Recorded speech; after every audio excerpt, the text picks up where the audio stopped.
I hit the button. What's going on, everyone? Welcome to the Getting the Stop podcast. My name is Derek, and I'm here with my buddy Saspin. Say hi, Saspin. No. Hi. Hello?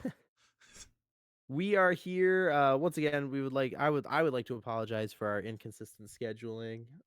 Just with when these episodes are coming out. I know last episode I said we were gonna try and get on some semblance of order with our with when we were recording, and that just sometimes just does not happen when we have lives outside of football, and it sometimes You it can just just can't come blame together. Tiki. But It's his fault. He was sick. Not my fault. I didn't do anything. this Oh. dude lives in of the fucking Neptune time zone, I live and it's 1 hour behind you. That's it. you work till like a billion o'clock every night, That's and we're because gonna the blame store me. closes at 10 and I have to stay Uh, till 10:15. 10 your time, it's like a billion my time when It's it closes. All 11. Do right. you sleep like an old man? I go to bed at 2 a.m. every night. Well, morning, I guess, technically.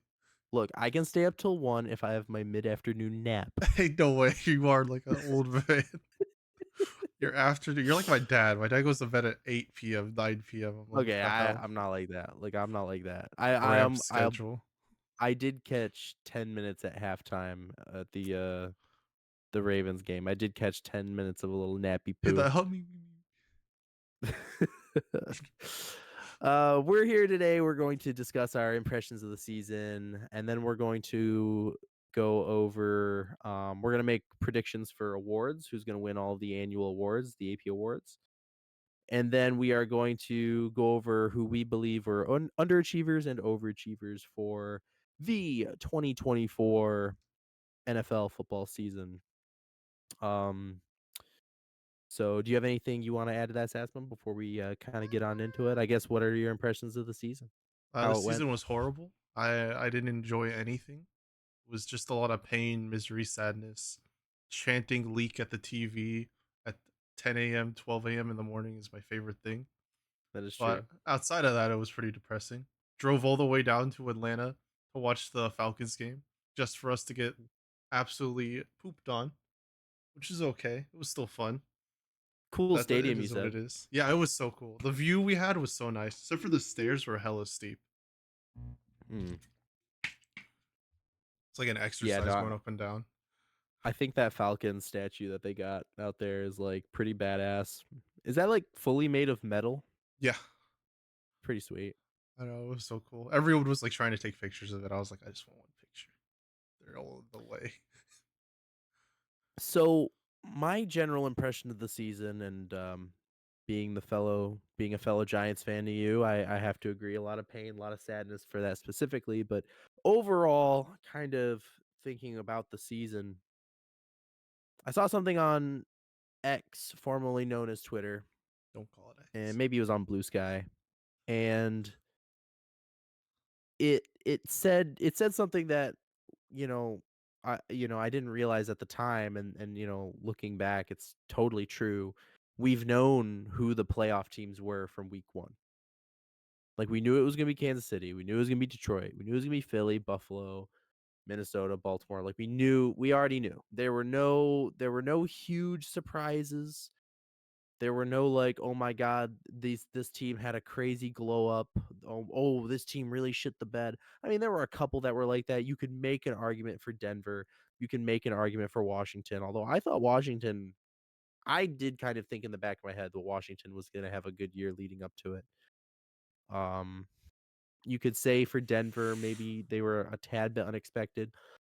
You could say that Cincinnati missing the playoffs was unexpected. I think that's probably the most surprising thing that's happened this year. But this season did seem very milquetoast. It was very, yep, all the usual suspects are here. Yep, all the same ones. And of course, the Chiefs are there for their three-peat. Detroit still looks phenomenal. Um, yeah, and that's just kind of how what I kind of thought of from the season. It just seems like everyone that we thought was going to be here is here.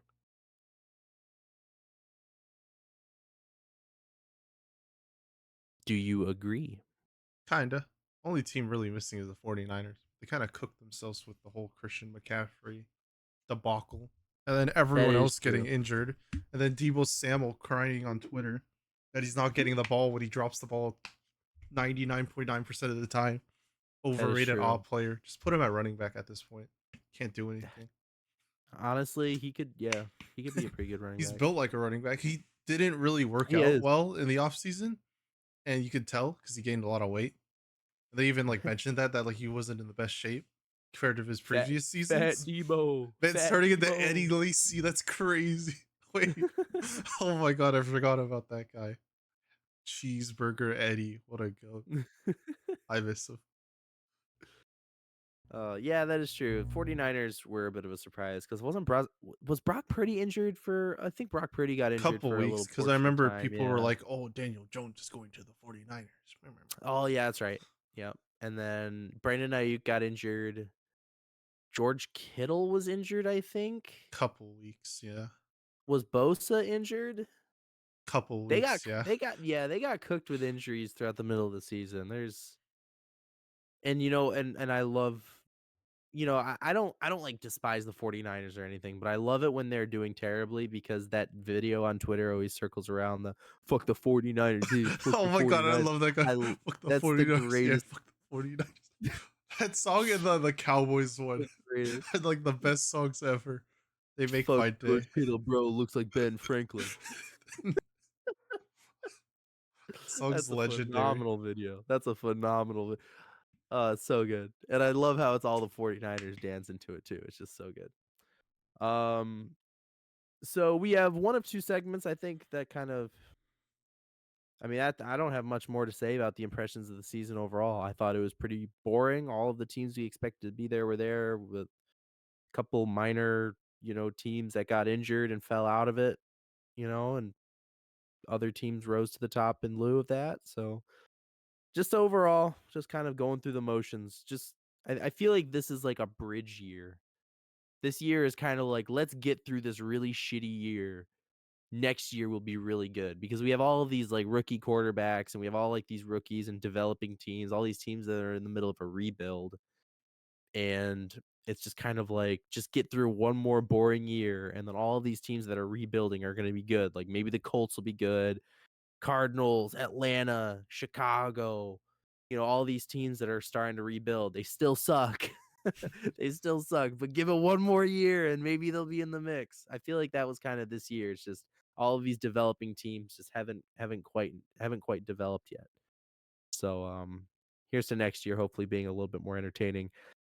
I know we said that we were going to before the pod, we said we were going to talk about predicting awards, but I feel like this just kind of the way this conversation has gone just would kind of naturally flow into overachievers and underachievers first. Would that be all right? Do you want to talk about Yeah, that that's first fine. and then That we can works talk with about me. awards? Seems like a Okay. good segue. Yeah, so I guess we can just start off with I guess we'll kind of alternate back and forth. You pick an underachiever, I'll pick an underachiever, and then we do overachievers and just do that for a little bit. So Fine with that. what's a team that you think was an underachiever for you that really stood out? That really stood out. I think my like kind of number one would be the Jaguars. Just because of Mm, the last years they've been winning their division.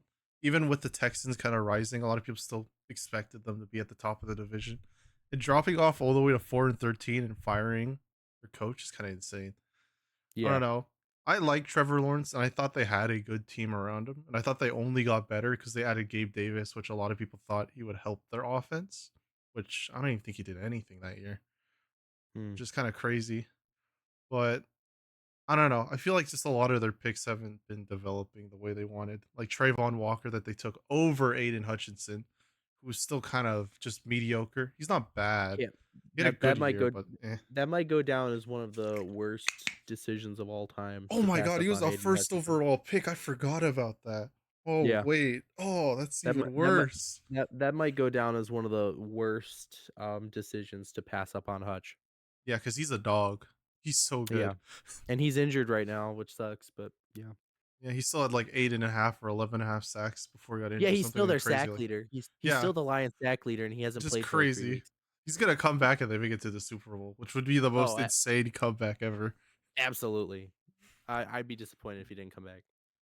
I mean, you look at their draft picks that they had and they had I mean, I'm looking at their draft class right now and they had one stellar knocked it out of the park draft pick, and that was Brian Thomas.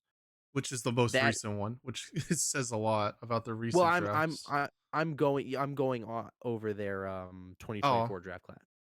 I thought it was Just funny. I saw a couple stats, like they had a 2018 or 2019 class where everyone they drafted, none of them were on the team, and none of them even got close to like a Pro Bowl or an All Pro. So it's really, like, yeah, they haven't been drafting well either way. yeah, yeah. They had did they make it was back in 2022 that they made the playoffs, and then they beat the Chargers, right? I think it was 2022. Yeah, where they came back Did from like 27-0. Yeah, that was the famous Justin Herbert crumble. And he didn't even have a chance to crumble this year. He just flat out stunk. Throw four Um, interceptions. Derek Stingley's him. Locked down we are everyone.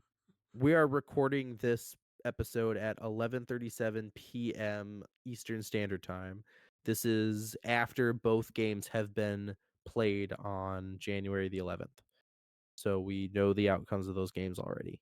Um, yeah, no, Justin Herbert throwing 4 interceptions, which is more interceptions than he's thrown all year long, is just, go figure. But if you go back to Jacksonville, Brian Thomas is a stellar pick. He's worked out phenomenally. Um, Definitely proving that you can get number one wide receiver value later in the first round. Not every number one has to be a top 15 draft pick. Brian Thomas was picked at 23, and these other picks. I'm not as well versed in the land of Jacksonville, but I mean, Cam Little has been good. Is he their tackle? Um, is Trying to he not think. the tight end? I don't remember that. I won't lie. I don't know the Jags draft class out of Brian Thomas. Oh, this dude's a place kicker. Never mind. I'm thinking of Oh, somebody else. No, I'm thinking of somebody else. They well, drafted a place kicker in round 6. No, I'm thinking of somebody else then. they drafted a No. place kicker. Yeah, I mean, a lot of these picks, the DeAndre Prince, I'm this round 5 player. I'm not even I'm Oh, not I see their do you do class you, now. do you know who these dudes are? I mean, I know Javon Foster. The only one I know And is I know Mason Mason Smith. Smith. Yeah, he's I the know only one Mason I Smith. know. I don't think he Yeah. played very much for them. I know he was good. Like a lot of people liked him coming out of LSU, and I thought he was pretty good. But I don't know if he played that much or if he And I did anything. remembered I remember Javon Foster because obviously the um the Giants are, always in need of offensive linemen, and I remember his name coming up in my draft in my mock drafts as someone. So I was familiar with his game. I think he was from Mizzou, if I'm not mistaken. But yeah, draft picks historically haven't worked out for them, which I guess, Brian Thomas is great, but can't win it all off of one receiver. One in a For trillion. me, hmm, One in a trillion. what a brilliant. Um, for me, I would say a huge underachiever for me is I have to go with the Jets, because looking at the Jets, you know, they have so much supposed talent. They have so much that they are apparently good at. It just hasn't played out. They have Aaron Rodgers, which has just simply, I mean, Aaron Rodgers came in and he's been acting like the GM basically. So Aaron Rodgers came in and he had them bring in all of his favorite buddies. They brought in Alan Lazard, and they're bringing all these guys that he tailor made wanted, and it just simply has not hasn't worked out for them. They have Sauce, who, the infamous I don't have to practice tackling, and then missed like 8 tackles. Do you remember that? Yes, I remember that. That was the I funniest mean, thing ever. that's just, so he is turning out, maybe not as great as we thought he would be. The mid-season acquisition of Devontae Adams We thought that was gonna be a big deal when he left the Raiders and went to the Jets. We were like, "Oh, wow, could you" I mean, now we have Garrett Wilson and Devontae Adams. I mean, they should be able to feast. It just hasn't worked out that way. Devontae, he had some, he had some great games. I mean, of course he's going to. He's one of the best to do it.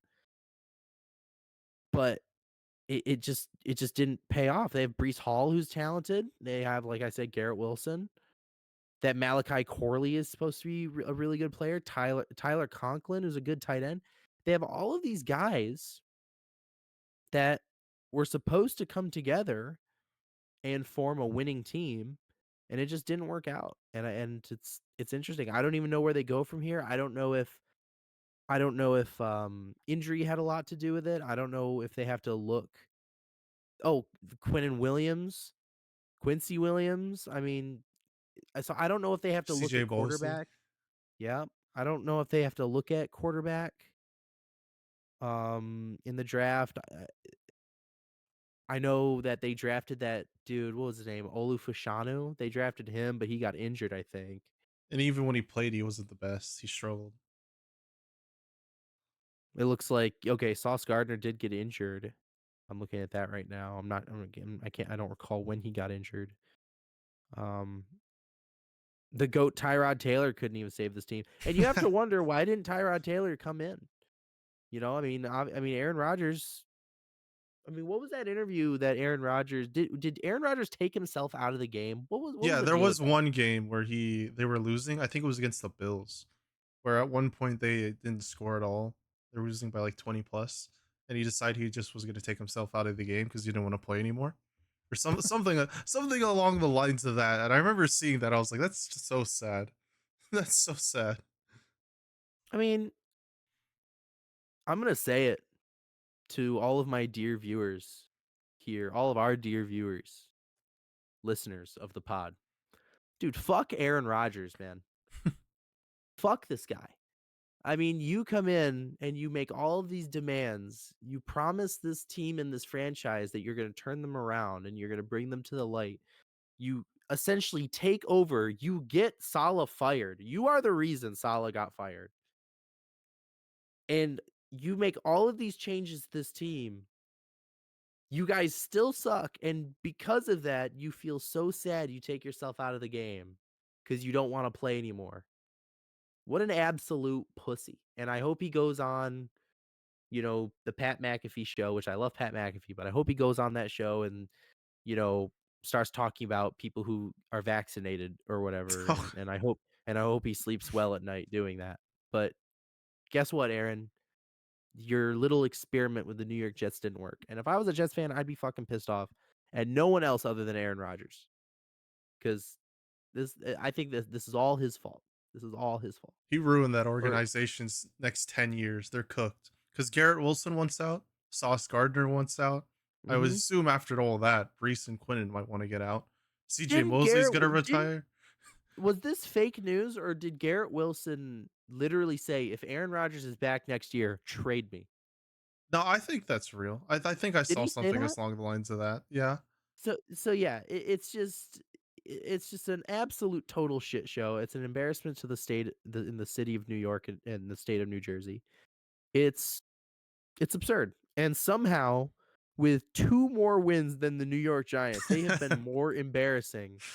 They have been more embarrassing to New York and New Jersey than the Giants have been. Because at least we knew the Giants were ass. At least there were no promises. We went into the season with Daniel Jones, Drew Lock, and Tommy DeVito. Hold up. What a quarterback room. And And Tim and, Boyle. and Oh. Tim, big time Timmy B midseason acquisition after we cut Daniel Jones. Tried him out at safety, didn't work out. Which, by the way, if I don't know if you noticed, but they added Daniel Jones to the active roster for the Vikings, so they have some safety depth for the postseason. Oh. I can't wait to watch him out there. He's going to lock up. Dude, he's gonna lock up. Puka and Cooper Cup. They're He's not gonna getting lock. anything past him. Dude, could you imagine Daniel Jones intercepting a pass to Amon Ra? Interception to win the game, runs it back. No, he runs back, but he doesn't get the pick six because he trips. Trips and falls like you did back in the day. That'd be I would cry and shit my pants at the same time. That would be but all while laughing. That'd be unbelievably great. Um, so yeah, the Jets are my big standout for underachiever. What are you guys doing? You guys have so much talent. That locker room must be so toxic. Must be poison. Yeah, don't know what they're doing. All right, let's do some overachievers. Who's an overachiever for you that really stands out? I think the Giants. They should have gone honestly, 0 and honest, 16. honestly, true. They did overachieve a little bit because they stomped the Colts. They should be 2-15. Yeah, should have the first pick, but all good in the hood here. And you know what's Sometimes not funny? meant to be. We beat the Seahawks, who were 10-7. Can you believe that's one of the wins on our record? One of our wins is a crazy. If you look at it, when we won that game, it didn't feel like this much of an upset. It felt like an upset, but if you take it now, a 3-14 team beating a 10-7 team, that's a fucking crazy upset. If you look at that now, that's crazy. Oh yeah. Continue, continue. I'm sorry. Okay. No. You're fine. You're fine. You're fine. I think for my overachiever, this one's a little bit harder than the other ones, in my opinion. It is I because think there's a I lot of teams that we will were take the expecting. Vikings. I thought the Vikings. Vikings would be good no matter who they put in quarterback there, just based on the weapons they had and the way the team is run. Because I do like their coach. He's pretty good. It's Kevin O'Connell, I think. I'm not Yeah. stupid. Yeah, always get coaches mixed up. But I didn't know about Sam Darnold's game. I didn't mean to step on his Jordans. I didn't mean to No one did. disrespect his gangsta. I didn't know he No was one the knew white about boy Sam slinging Darnold. that. He may struggle in big time games, as we saw against the Lions towards the end of the year, which I hope for Mhm, his sake he gets over for this playoff game. Because Matthew Stafford is him and he knows how to win. So that's going to mhm. be a little rough if that goes down that path. But I was just kind of shocked how well they did. I do think it is atoned a lot to the coach and a lot to the players that they have, especially bringing in Aaron Jones, finally getting a reliable running back compared to like Cam Akers and Alexander Madison that they had before. But just with the Mhm. receiving core, the tight ends, and everything, it was kind of obvious they would be pretty good. But to be basically almost the first seed in the NFC is crazy to me, Yeah. which is definitely overachieving for them. But I Mhm. think the biggest impress for me was their defense because the defense was always their biggest problem the last couple of years. Huge They never had improvement. a good defense. And bringing in Dallas Turner, Andrew Van Ginkel, and I believe Jonathan Grenard from the Texans, they just really helped their pass rush. And even Harrison Phillips, who I knew his game, I knew he was pretty good, but I didn't know in the interior that his pass rush upside was that good. And it was just insane to see how Brian Flores changed this defense overnight. It's just Mhm. they're insane. They're scary. They can win any given game, and I think they could go far in the playoffs. It's just really up to Sam Darnold. Yeah, absolutely. Yeah, no, I couldn't agree more. I think they're definitely one of the more standout overachievers for me. Um, to to think about the path that Sam Darnold took to get to where he's at now, um, is crazy. Everyone thought when JJ McCarthy tore his ACL in spring, not oh my god, spring training. I want baseball back so Baseball. bad. I want baseball back so bad. In training camp, when he tore his ACL in training camp, everyone thought they were cooked. You know, and bringing in Sam Darnold, obviously he was already on. Was he already on the team, or He did they was. He was acquire him? planning to be their Yeah, backup. yeah, he was already on the team, and you know, getting drafted by the Jets, getting traded to the Carolina Panthers, and ultimately being on the Carolina Panthers at the same time as Baker Mayfield, which is poetry in motion if you think about it, because Baker took his own crazy path before he found a home with the Bucks, and I fell victim to going on Twitter early in the season and talking to Vikings fans about it was interesting conversations because I'm not even really sure how they started, but comparing Daniel Jones to Sam Darnold, and I remember distinctly saying the Giants suck, but I don't think anyone thinks Sam Darnold is better than Daniel Jones. Damn. And I distinctly remember saying that, and I will come out right now and say that I said that, and I was unequivocally wrong. Sam Darnold has proven to be phenomenal in this system. Is it because of his weapons? Maybe. Is it because would Daniel Jones succeed on this offense as well? Impossible to say yes or no. I don't think so, but obviously for the sake of being scientific, you can't say yes or no. Um, but yeah, absolutely. I agree with your pick of the Vikings. I definitely think they're a bit of an overachiever. So what's So your for pick? so for me, I'm not gonna pick any of the playoff teams for overachievers Oh. because you can go through this entire list and none of them are really shocking to you, to me. So I mean, going through the divisional rounds, um, I'm on Tankathon right now, so they have them segmented on. So like divisional round losers, I'm looking at Houston and Washington, Baltimore, Minnesota. Washington, you could make an argument for. I personally didn't think they were ever in that bad of a spot. I always thought they were going to be number 2 in the NFC East this year. I I always thought Dallas was going to have a fall off. I didn't think they were going to have this bad of a fall off, but I always thought they were going to have a fall off. So I'm not surprised by Washington having a good year, especially after drafting Jaden Daniels. I don't think the Rams are overachieving. I think Matt Stafford's great. I think he's got great weapons. I don't think that Chargers are overachieved. I think Justin Herbert's great. I guess you could say they've overachieved because he doesn't really have many great weapons, but his weapons are getting better and better every year, and they've done a lot better to give him more protection. Jim Harbaugh, with his philosophy of really sturdying up the trenches, has worked out very well for them. So I don't necessarily consider them overachieving. I am going to go out and say the Arizona Cardinals overachieved. I think no one was expecting the Arizona Cardinals to, even win 8 games this year after, drafting. I think they were top 3. What did they take Marvin Harrison Jr. at? Number 4? No, it was number 4 because it went Caleb, Daniels, Drake May, and then it was Marv. Mhm. And Marv went to the Cardinals. So drafting inside the top 5 last year, really their offensive line being completely unstable and just having just I mean, I'll just say it, schmucks on the offensive line, just no one good. Kyler Murray being injured, it was a revolving it was a bunch of it was a bunch of different people at QB last year. It was Josh Dobbs, if this is his name, Clayton Tune is his Oh, first name. Clayton Tootie, my Clayton Tune. goat. So, and then Kyler Murray came back, and you started to see a little bit of semblance of order, but you never really knew what you were going to get from Kyler coming back into a full season after that injury. Was he going to be able to stay healthy? Was he still going to be as mobile as he was? And the big standouts for Arizona that I've seen have been Marvin Harrison Jr. obviously being really great. Um, Gardeck being a phenomenal linebacker, rushing the passer. He's just been great for them. And then you have to talk about their tight end, which his name is escaping me.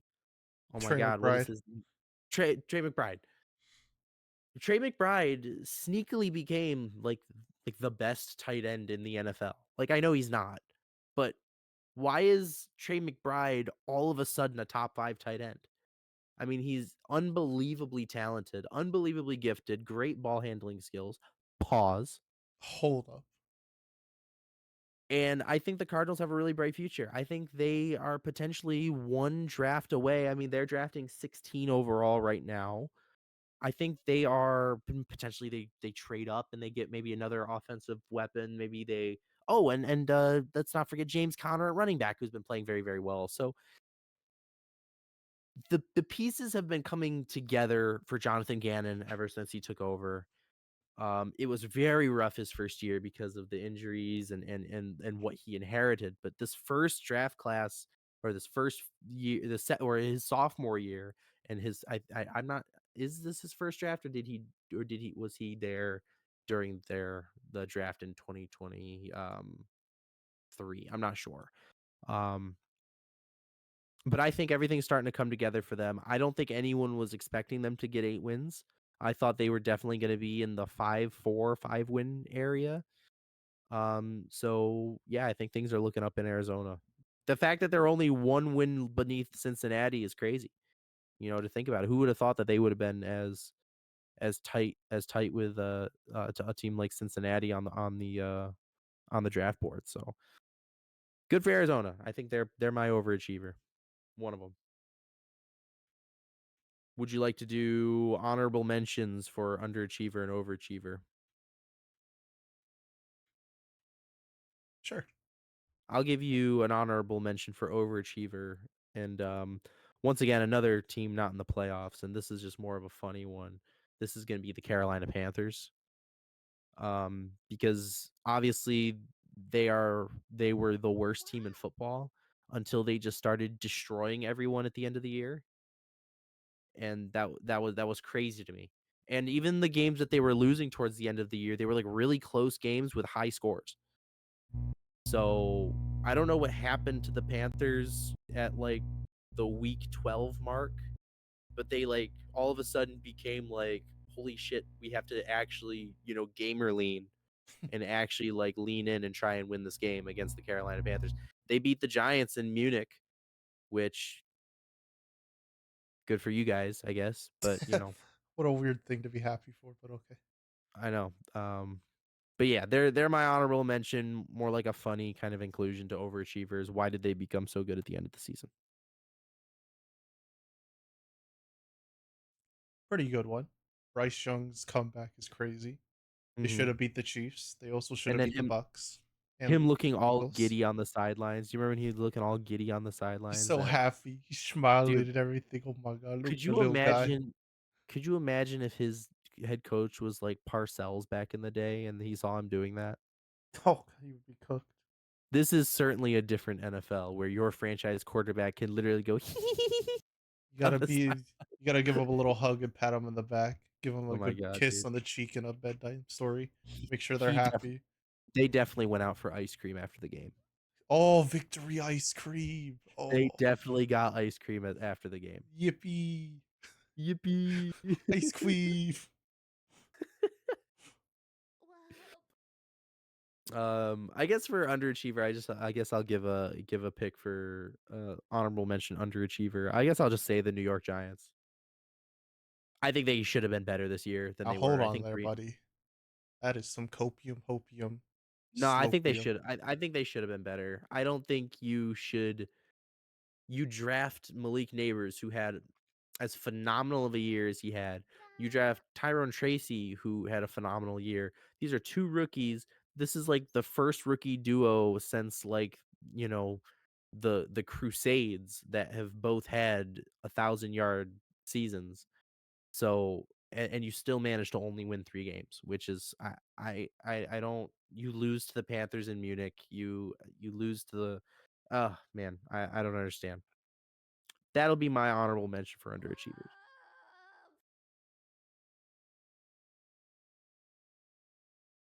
My honorable mention for underachiever is my favorite team, the Cincinnati Bengals. I just think it's funny that they had 3 triple crowners and they don't go to the playoffs. You know, Alex Kappa, their guard, Hmm. he triple crowned for the most sacks allowed, the most pressures allowed, and like the most holding penalties. What a triple crown, by the way. That's That's a crazy insane. triple crown. That's insane. I That's like saw a that on triple. it. That's like a triple double on blocks, steals, and assists. That's like an Angel Reese stat line. It's so crazy. That's an unbelievable stat line. Angel Reese. That's crazy. Can't Yeah, believe you just but said that. Jamar Chase winning the This triple dude crown. hates women. Whoa. Whoa, I just say Angel Reese is a big difference. Watching her play basketball is watching a 10-year-old play basketball. Stop chucking up Bro. the ball at the bottom of the rim and grabbing it and calling it a rebound. She It's gets not, 87 rebounds a game. I don't care. She's 0 for 20. Make a shot. Why She don't gets I like watch the 4 WNBA? Angel she Reese. gets There's my reason. she she gets 4 rebounds on 1 layup and then kicks it out to someone who can actually shoot, and then she gets an assist. Crazy work. Diabolical. 4 rebounds and 1 assist on that one possession. Her true shooting must be 20%. There's no shot. I don't believe it.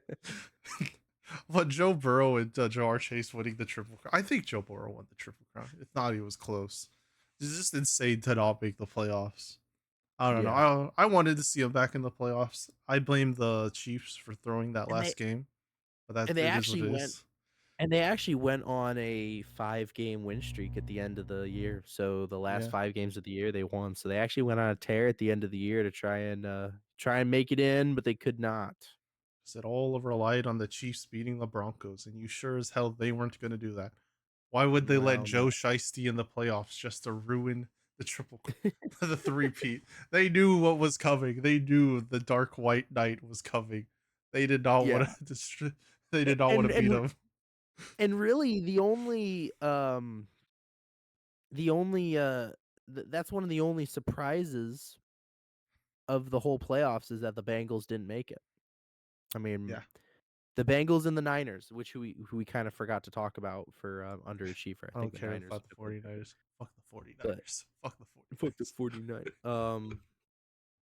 Yeah, no, completely agree with you. I think Cincinnati has obviously they're a phenomenal team with a ton of talent.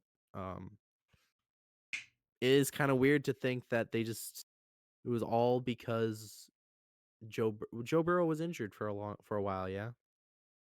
Uh, this season? Yeah, was he injured No, this no, no, season? no, no. It was Jamar Chase who was injured. He started off It the year a was little banged Jamar out. Chase. You know what's funny? He won the triple crown and he missed a couple of games. That is true. It's because he had like 4 or 5 games where he had over 200 yards receiving and like three plus touchdowns. What a What dog! I think what I think is funny that's Bengals related is that everyone assumes that T Higgins is not going to be with the Bengals next year. And what I think is hilarious is that everyone thinks T Higgins is the answer to why their team failed.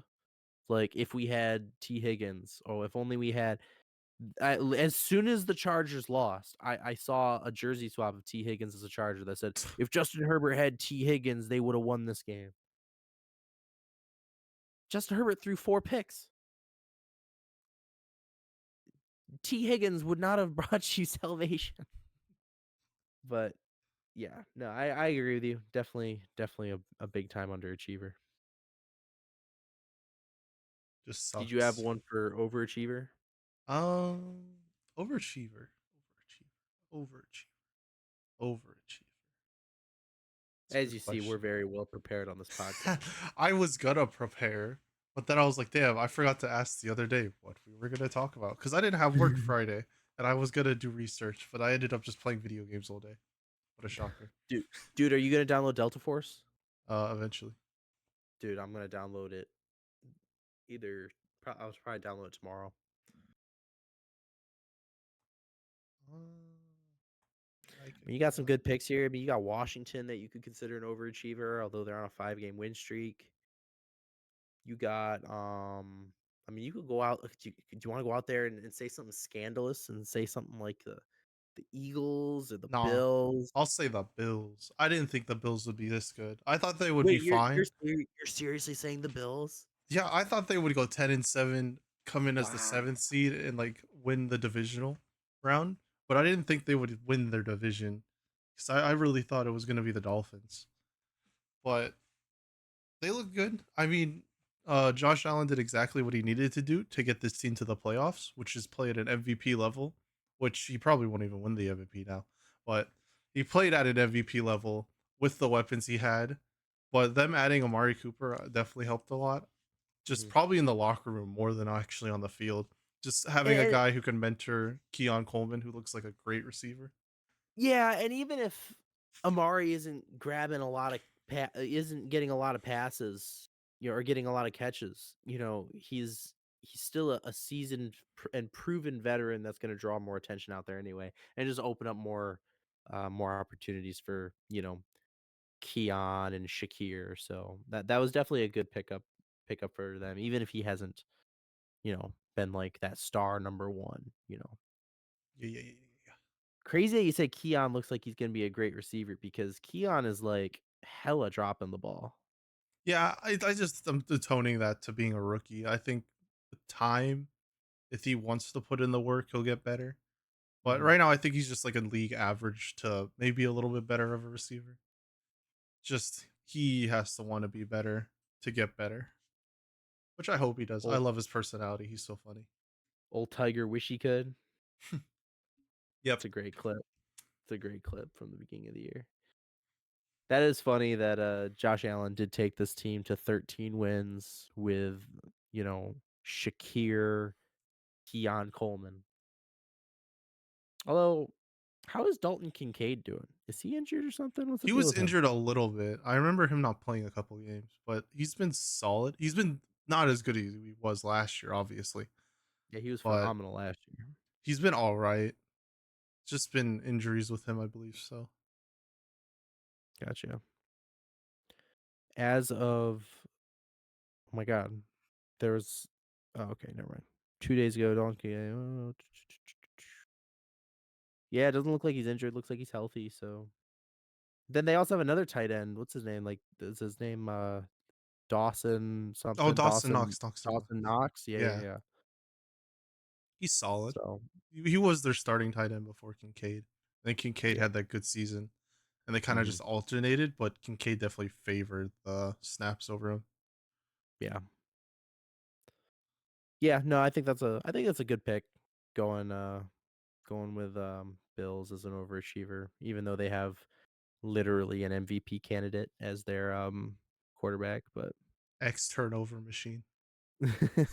he's still kind of well, He I threw mean, like 3 picks this year. I'm pretty sure. Only did he like really? Wow, he cleaned it up. he's something low. I remember seeing the stats and him being very low. Hold up, I have to bring up the thing. Got to pull He up th- the he real app. pulled he Please. threw six. He threw six. At Through one 6. All point, right. he only had like two, and it was like getting later in the year, and I was like, Yeah, hold up, who is this when guy? was when was that? Week 3? No, no, no, no, no, no, no, no, no, no. He has 12 rushing touchdowns. By the way, that's insane. That is weird. Yeah. There's that like Superman layout touchdown that he had in the snow against Oh, the that was Browns, I sick. think. Yeah, that was sick. That was so good. All right. This has been um what I've been wanting to talk about. The my most anticipated segment, and we're gonna go over the annual AP awards. Um Yippee. So we have a bunch of awards that we can talk about. I think we have one, two, three, four, five, six, 7 total awards that we're going to talk about today. And I'll just read them off to you and we'll see which ones we want to tackle first. We have Defensive Rookie of the Year, Offensive Rookie of the Year, Defensive Player of the Year, Offensive Player of the Year, MVP, Comeback Player of the Year, and Coach of the Year. Which one do you want to tackle first? Which one do I want to tackle first? Yeah, I'll tell you which one you want to tackle first. Tell me which one you want to tackle first, and I'll read you the top 5 betting favorites for each one, and then we can kind of discuss who we think.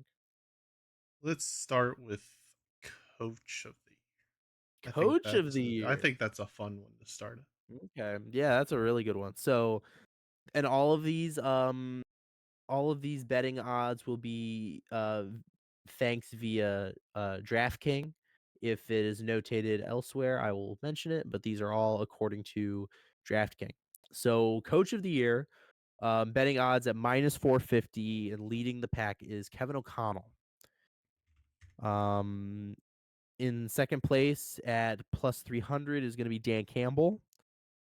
And then we have large gap. Sean Payton at number 3 at plus 2,500. Dan Quinn at plus 4,000 and Jim Harbaugh at plus 6,000. Um, I know who my pick for this team is right off the bat. I don't know about you, but for me, it is unequivocally going to be Dan Campbell. I like that. I can agree with that. Mine I is a think little bit more left field. I want to pick Dan Quinn. Dan Quinn. I don't know. A lot of people didn't think he would be a good enough head coach because he did head coach the Rams back in the day, and it was a shit show. And he went to the Cowboys, Yes, it really helped was. their defense, made them a top defense. A lot of people are still questioning him as a head coach because you got to be a leader of men to be a head coach. Takes a different expertise than a coordinator. And I didn't think he would be a good coach. I thought he was going to be out the room pretty quick. But what he was able to do with Jaden Daniels and the Commanders team, I was like, hold up, 12-5, and they look like a competent team. Maybe you atone Mhm. that to them kicking out their owner because they had one of the worst owners in the NFL for the longest time. Yeah. So I don't know. I like him as my pick. I do think it is going to be Dan Campbell or Kevin O'Connell, but I think Dan Quinn would be a cool coach of the year pick. I am just so I'm confused by the Kevin O'Connell front runner. Not that I think he's been a bad coach. I think he's been a phenomenal coach. And I think you put Kevin O'Connell on any team that doesn't have any of these top 5 coaches, and I think he makes your team better. I just don't know what makes him necessarily the front runner for this because he has inherited a phenomenal team and not inherited, but the team that he is working with is phenomenal. Like when Brian Dable won Coach of the Year, he took the team from rags to riches when he still had rags running out onto the field. Rags to I mean, it was rags to riches, but still rags. I mean, he had no one. I mean, Daniel Jones was throwing to the guy that takes your order at KFC, and the only good player on the entire team was Saquon Barkley, and hindsight's 2020, Xavier McKinney.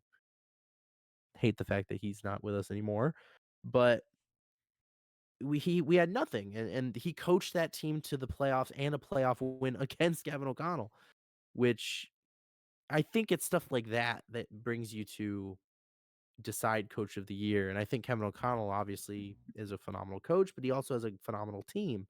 And I think that's why Andy Reid isn't necessarily leading the pack at for coach of the year, because obviously Andy Reid, he's leading the best team in the NFL and he's at plus 7,500. So team record doesn't always have to equate to coach of the year. I like my pick for Dan Campbell.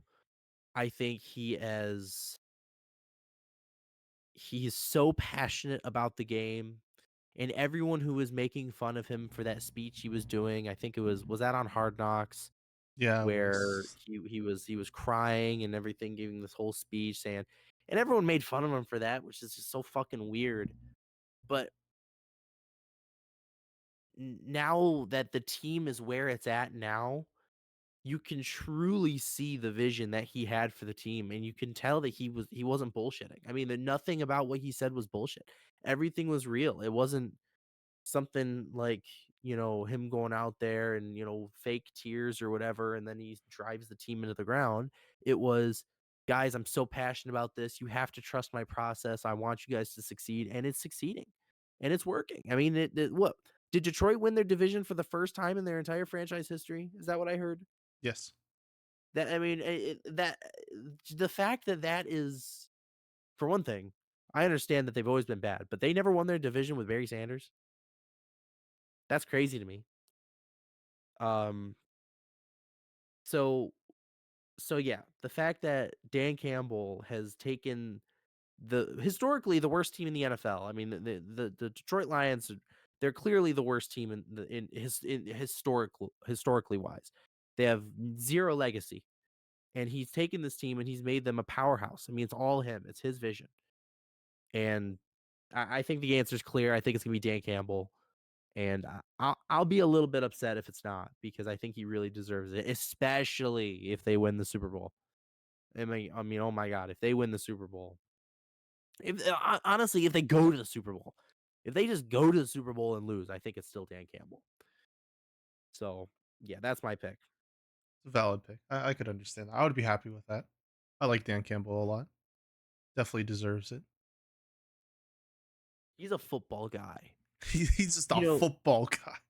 So yeah, like Kevin O'Connell, he's a smart guy and he knows football. But would you ever look at Kevin O'Connell and say he's a football guy? No, I look at him and think he's a fucking nerd. What a weird. He's a nerd. Look at him on Dude, his little like pen. Jim Harbaugh literally played the game. Like he was a quarterback. Would you ever look at Jim Harbaugh and say he's a football guy? I mean, a little bit, yeah. The way he kind of, Uh, the way him beginning of the game, him catching the ball with his quarterbacks, him doing his little pound on the yeah, yeah, chest and yeah, the yeah. shoulders with Yeah, yeah, Justin yeah, yeah, Herbert. yeah, yeah, I look yeah, at that guy, I'm yeah. like, that guy likes football. He's a Yeah, football that's guy. true. I will actually say I don't want okay, I'm not gonna say what I was gonna say because that would I probably shouldn't put that on recording what I was gonna say, Hey but yo, he seems very I'll say hyper fixated on the game of football. He's very this is his one thing. he needs this. This is all he has. Let him enjoy it. Um yeah, so those are our picks for coach of the year. I want to save MVP for last, just straight up. I just want to save That's valid. MVP for That's last. valid. It is the big boy. So I have a question for you, and this is going to gauge how we're going to go about the rest of our picks. Are do you believe that um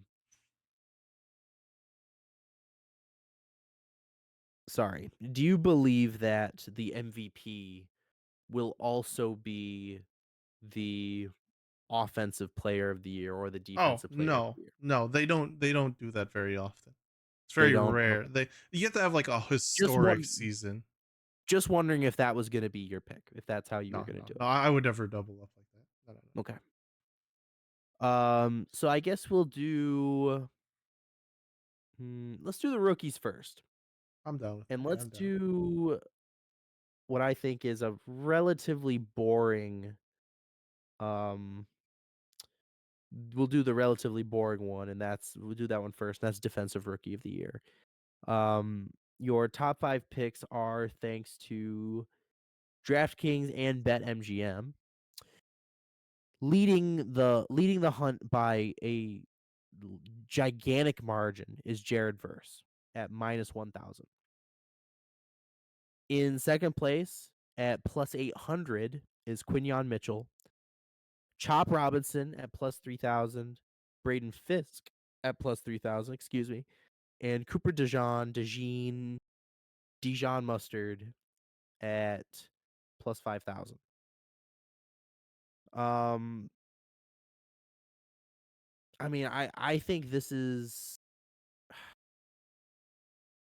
I mean, oh, okay. And I will also say that the person I was just about to say that I'm surprised he wasn't brought up is also tied with Cooper DeJean at +5,000 is Kamari Lassiter. And Kamari Lassiter is actually going to be my pick for defensive rookie of the year.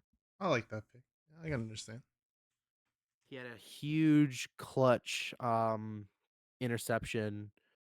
Did he have two? Was he more I know he was one of the four interceptions that Justin Herbert threw today. I don't know if he was more than one. No, I think he only got Um, one. I think Stingley was the only one who got multiple because he got two. was he? Yeah, Okay. Um, he's had a phenomenal year. How many interceptions has he had? He had one this game. He's had three at home, so he's had four interceptions. Four interceptions as a rookie is pretty good. Um, he had a long interception return of 9 yards. Um, 25 solo tackles, 3 total, or that's at home. Let me see. Okay. Okay. Total of 58, 42 solo tackles, 16 assisted. Three interceptions. They're not okay. So three interceptions. They're not counting the one in the postseason though. So three regular season interceptions. I'm not sure what his passer rating allowed is. Do you know where I could find that? Probably on Real.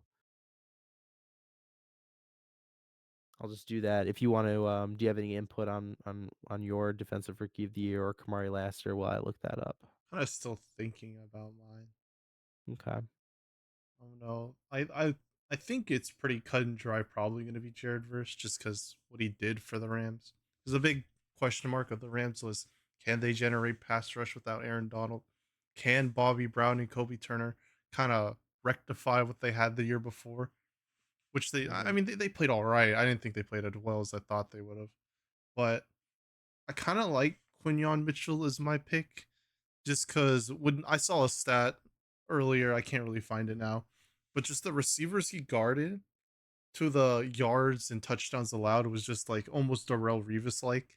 Like he was only giving up like 30 yards, couple catches to like some of the top receivers in the league.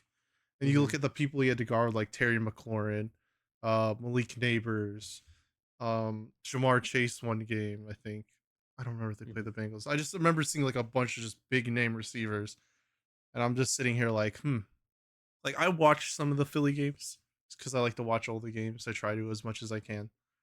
And just he had a great year. His it might not show up on the stat sheets because he didn't have any interceptions. He had a couple breakups, couple tackles. It wasn't like anything insane, but just he only allowed 40 receptions, and that's over the whole year. And I just thought mhm. he played really good. I mean, Yeah, I don't think he's gonna win it just because I know they like the stats, they like all the big numbers on the screen, and Jared Verse was up there in terms of sack leaders. He led obviously rookies in sacks and pressures and all that. So I think it is going to be Jared Verse, but I am going to hope that they do pick Quinyon Mitchell. I just like him a lot. And as yeah, the I Giants fan, like it sucks that we have to play him twice a year, but that's okay. for sure. Yeah, it sucks because I do like Quinton Mitchell. I liked him as a prospect coming out. I did find those metrics for Kamari Lassiter. Just to throw that out there. Phenomenal passer rating allowed of only 87. That's 18th in the league. 18th in the league in passer rating allowed as a rookie is phenomenal. Only 6.2 yards per target allowed. He has had 5 pass breakups, which is 28th. He has a 15.4 target rate, so he gets targeted 15% of the time, which is 61st, so not great there. Um, but I think he's had a huge impact in the Houston secondary, and I think him and Stingley are going to be I think they're going to be the CB duo there for a really really long time. And I mean his coverage rating is 5th in the entire NFL at plus 33.8. So he's phenomenal as a rookie. Um, Definitely one of the reasons why the Texans are where they're at right now. So I definitely like him for that. I know you could also say I mean you could also say the same for Cooper DeJean. He's had a great year. The He just problem didn't with play him the full year, which is kind of hurt him. exactly.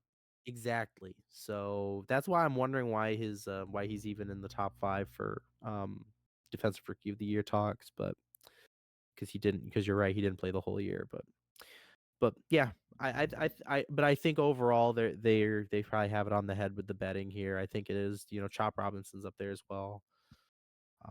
Not that I know too much about Chop, but I've seen him and I liked him as a prospect coming out of Penn State. So yeah. All right. So that's our defensive rookie of the year. Let's talk about the fun one, offensive rookie of the year. These are not brought to us by DraftKings. These are brought to us by Bet360. Oh, they don't give plus minus on these. That's interesting. So they give the order, they just don't give plus minus.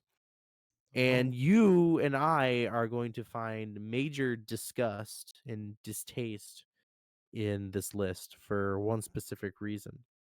And I'll just wait for you to react to it. The top 5 are as follows: Jane Daniels at number 1, Brock Bowers at number 2, mhm. Bo Nix at number 3, Caleb Williams at number 4, and Bucky Irving at number 5. Huh? Where Wait, the fuck is is Malik Bro? Neighbors? Oh, I thought you could say Brian Thomas Jr. Where is he? He should be up there too. Why would you even say Brian Thomas Jr.? Cause Malik he, Neighbors cause he had a good year. He had a good did have a good year. year. And you know what? And he did have a good year. And you know what? I think both of those guys had better years than Caleb Williams and Bucky Irving. Oh yeah, cause Cable Williams was poop. He only started figuring it out towards the latter half of the year. There is no reason for me why Caleb Williams should be in any top 5 talks for anything, in the NFL. I had this conversation on Twitter. People these you know, people were, like, going crazy about Caleb Williams having some phenomenal year. Let me read off to you Caleb Williams' stats for the year. He's 26th in passing. He's 26th in passing yards per game. That's almost the worst. He's 17th in total passing yards. That's bottom half. He's 15th in passing touchdowns. That's literally barely top half. He's 29th in interceptions at 6. He is 46th in passer rating. That means there are backup quarterbacks who have a better passer rating than Caleb Williams. He's 62nd in running yards, so he hasn't been mobile this year as a rusher. He has 0 rushing touchdowns. He has 62 and a half completion percent, which is 67th, which you can't really talk about that because you get backup quarterbacks who come in, throw 2 passes for completions, and they have 100% completion percent. So can't really talk too much about that. 59th in passing average. He's 41st in long. He has only taken 4 sacks this year, which is second. Where about this entire stat line are we seeing he had a phenomenal year? I don't understand. He is mid at best. He's been mid at best. So I don't understand why Caleb Williams is in the talk for offensive rookie in the year, even at all. But that's my little rant about Caleb Williams. I have one of these weird rants every episode. I have a rant, At least and it I was can about just tell football that this time. And I can just tell you're sitting there waiting for me to shut up because I feel like I'm Oh, just always. annoying you. Annoying you. I've been annoying you for years now. Can't get rid of you. Maybe one day. You asked me to do this podcast, No, brother. no, no, no. Refrain from that. You asked me. I just agree. Yeah, you didn't have to agree. You could have But you could have saved yourself. yeah, but then you would have been sitting here alone. I just wouldn't have done the pod. Dead ass? Damn. I would have No, listened to it. I wasn't gonna do a pod by myself. Well, you didn't want to be jorking it while mid pod? You think I'm not jorking it right Oh, now? okay. Okay, buddy. What's your pick? Who do you think's gonna win it? um, I think Jaden Daniels is going to win it. Um, just because I just think they're gonna give it to him. I who I think should win it, I think is Caleb Bo Williams. Nix. Oh, No, I think Bo Nix should win it. I thought you said Caleb I, Williams. You love him, though. hell no. I think Bo Nix should win it. He's not gonna win it He though. No, he should. He's not going to at all. But taking the Broncos from where they were and being a guy that not a lot of people had faith in, I always thought Bo Nix was going to be good. I want to say it right now off the rip. I was always a Bo Nix believer. I always believed he was going to be good. I thought he was super accurate. I thought people saying he had, you know, I think arm strength and velocity. I think it's blown out of proportion because there were people who legitimately thought Joe Milton was going to get drafted before Bo Nix just because of his arm talent. And I like Joe Milton, but there was no way that was going to happen. Yeah. Um, So I think people blow arm strength out of proportion. I think Bo Nix has been a phenomenal game manager, and I know that's a bit of a derogatory term. I know people don't like to use it. Who says game manager is a bad term? I think it's a great term. I think he has been that. He's been great. Taking the Broncos into the playoffs as a rookie is phenomenal. And I think the Broncos were in a worse position than the Commanders were last year. So I think their jump and their ascension into the playoffs, to me, is more impressive than the Commanders' ascension into the playoffs. I mean, you have to think about who the Commanders' receivers are versus the Broncos' receivers. I mean, Cortland Sutton. I mean, really, this is our number Oh, one. But don't disrespect Cortland Sutton. He's good hey, for one insane catch a game. hey, The I highlight tape like go crazy. I like Cortland Sutton, and I always front and act like I don't like Terry McLaurin, but Terry McLaurin's better than Cortland Sutton. Sadly. Um, Yeah, so I just think that jump for the Broncos has been more impressive overall than the jump for the Commanders. So I would like it to be Bo Nix. I think it should be Bo Nix. It's going to be Jaden Daniels, just because he was a higher draft pick, and there's been just been more hype around him since him being a prospect. So they're just going to give it to him. Yeah, probably. I mean, I think Brock Bowers should win it personally. I think just coming into the league and solidifying yourself as the best tight end in the league, frame one, is just kind of, Mhm, I don't know. You don't see that very often, especially with tight ends. Like even high drafted tight ends usually take a couple of years to actually acclimate to the offense, to mhm, actually get the ball, warranted to get the ball as much as he did, and to be able to produce as well as he did. Especially with a team where he was dealing with some of the worst quarterbacks ever. Like I don't want to catch a ball from Gardner Minshew or Aiden McConnell. Hell no. But I mean, he did great. It was so fun to watch him. That was like the only bright spot of the Raiders outside of Max Crosby every year, calling people little ass boy. But I don't know. I think it's gonna go to the quarterback because it's always gonna go to the quarterback. You don't really see it yeah, unless the quarterback class is as dog shit as the Kenny Pickett class. But yeah, it's okay. I think it would be cool if he won it, but it is gonna go to Jane Daniels, and kudos to him. He deserves it. yeah, he's been great, and I don't want to take anything away from Jaden Daniels either. Acting like I don't want to act like me saying just because I think the Broncos have having a more impressive ascension than the Commanders. I don't want to say that's not impressive that the Commanders have ascended. I think they've done a great job over there, and I think Jane Daniels, like you said, definitely deserves it.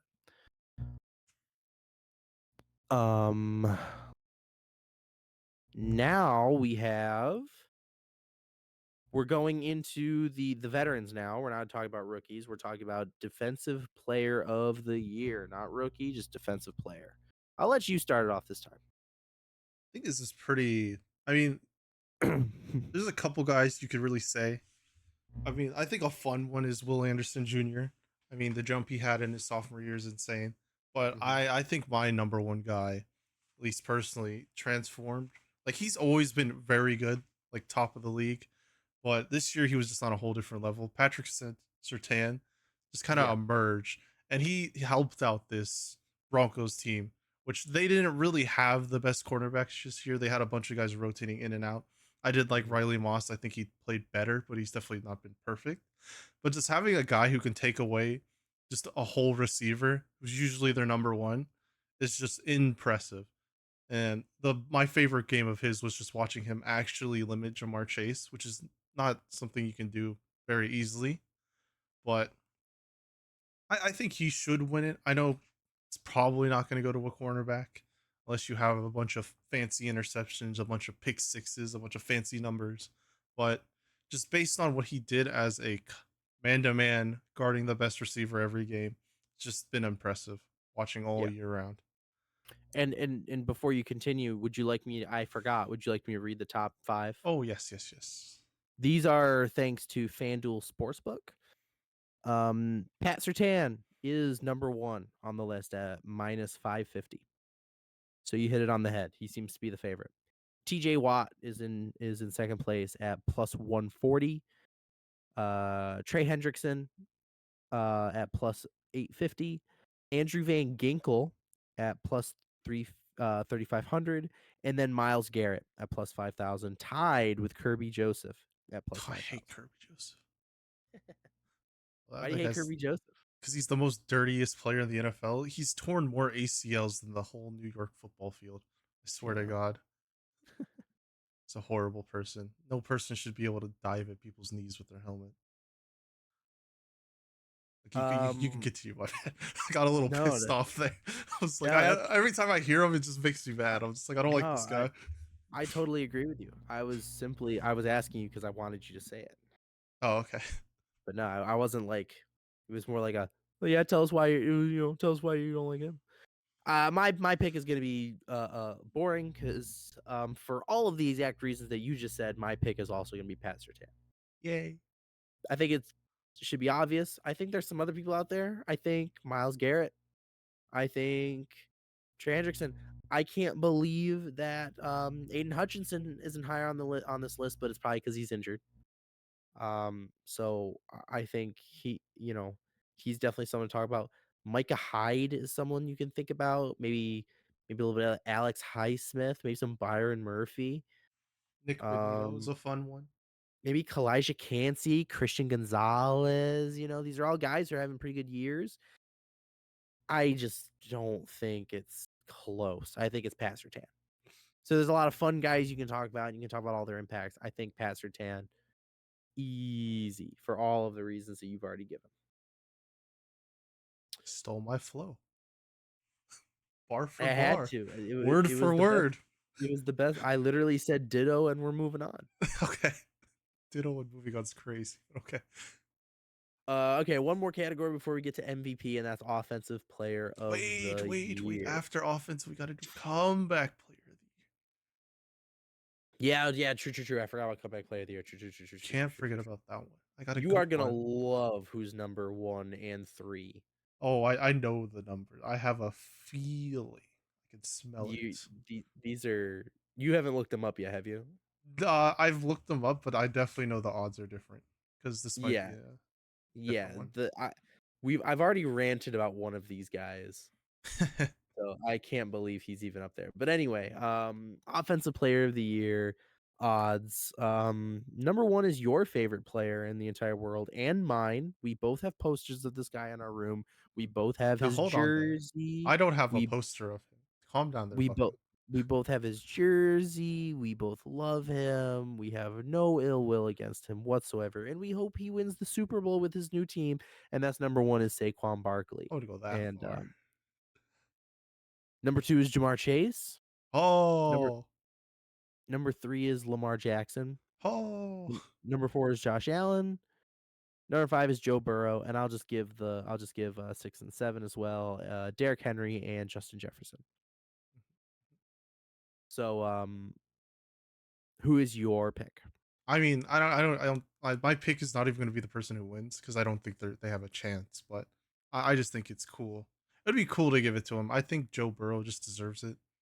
Just the historic season he put up for not going to the playoffs, which it sucks. I would love to see Joe Shiesty in the playoffs, but I think it would be cool to see him win it. It's not gonna go to him. I think everyone knows Saquon's gonna get it. He got his funny number of 2K yards. Ha ha ha. Didn't Mhm. bully my day by rushing for the record on the Giants because I probably would have cried. 2K say, huh? Toad, look at get it on a shirt. Yippee. Yeah. But yeah, I think Joe Burrow, Jamar Chase winning offensive player of the year would be pretty cool. But Yeah. it's not gonna happen. Guy Completely can agree. dream. I think Joe Burrow's had a great year. Um, I mean, my pick, I'm just gonna pick. I'm picking who I think is gonna win it, and it's Saquon Barkley. I think, and I close my eyes, Saspin.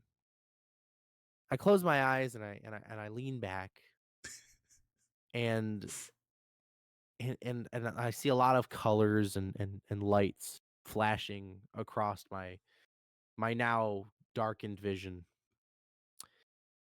And I see flashes of green and silver, coming in and out of my nightmares. See the number 26 just etched into my eyes, and I see this large-legged,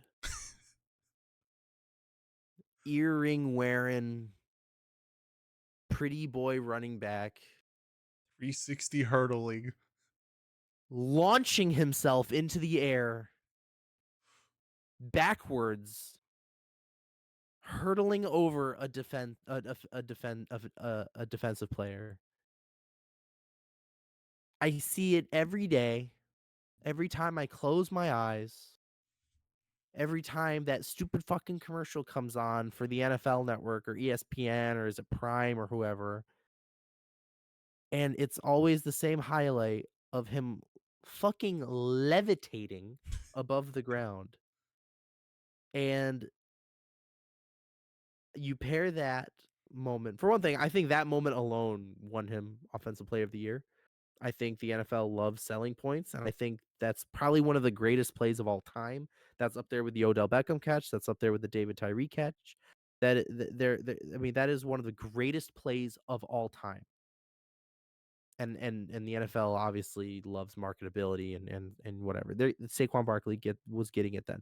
And pair that with the fact that he almost broke Eric Dickerson's record, and he would have broke Eric Dickerson's record if he played in the Week 18 game. It's him. He gets it. He gets Offensive Player of the Year, whether we like it or not. Um, I don't like and it. honestly, good for him. Whatever. I'll say it. Good for him.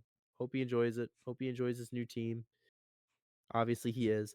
Personally, if I were to give it to someone who I think is better, just an actual better athlete, and I'm not even trolling, I do think he's a better athlete.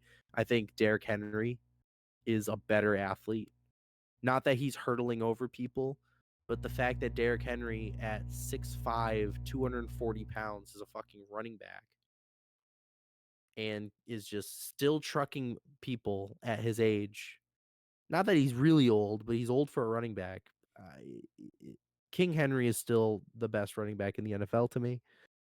Um, so I would like it to go to him. It's going to be Saquon Barkley,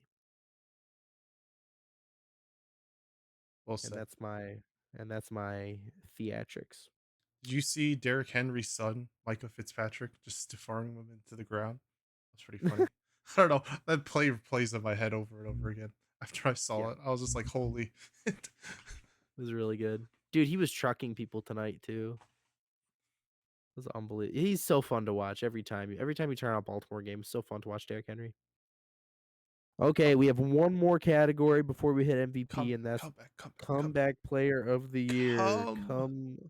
Come on the come on back player of the year. I want you to read your odds, and then I want to read mine because I think mine are going to be different than yours. And I like one of the people on mine. I think it's funny. My odds are thanks to DraftKings, and number one on the list at plus 100 is Aaron Rodgers. Ha! Okay, yours is horrible. Mine's better. What? Number two at plus 1200 is Russell Wilson. Ha! Wait. Number three at plus 1500 is Deshaun Watson. I think I need to take my leave. I think I'm retired now. I'm never doing this again. I think I'm gonna sell my degree. I'm Number gonna num, retire. number four at plus 3000 is Sam Darnold. Okay, your list is shit. Do In you do? number five, this dude don't even see the field at plus 4000 is Justin Fields. Huh? Okay, okay. Now hold on a I damn don't know minute. what I don't know Where what to did you say about get your list from? the same place I got all the other ones from. Damn, why is that one so bad? Hold on, I'll read you the proper list. What mine says. So at number one, I have Joe Shiesty at negative 4,000. So pretty Damn. clear to head.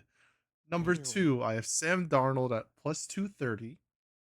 Number three, I have J.K. Dobbins at plus 750. I Ooh. like that. I like that mention. I like Number that a four, lot. I have Damar Hamlin at plus 10,000. Hey, yo, that's nuts. And then I have Cameron Hayward. I also like that one. That's pretty cool. At plus Cam Hayward, yeah. 20,000.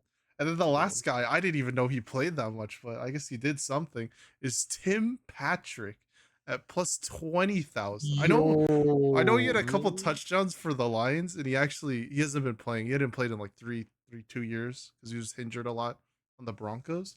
But I didn't think he got that much play. I didn't think he'd be in Yeah. consideration for comeback player of the year.